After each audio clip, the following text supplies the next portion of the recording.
If you're experiencing a stuck loading screen in Minecraft, there are several quick fixes you can try to resolve the issue.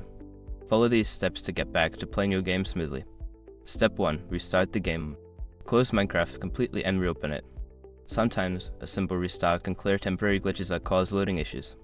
Step 2. Check your internet connection. Ensure that your internet connection is stable. A weak or unstable connection can lead to loading problems, especially in multiplayer modes.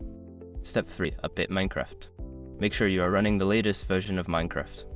Check for updates in your game launcher and install any available updates to fix bugs and improve performance. Step 4. Allocate more RAM.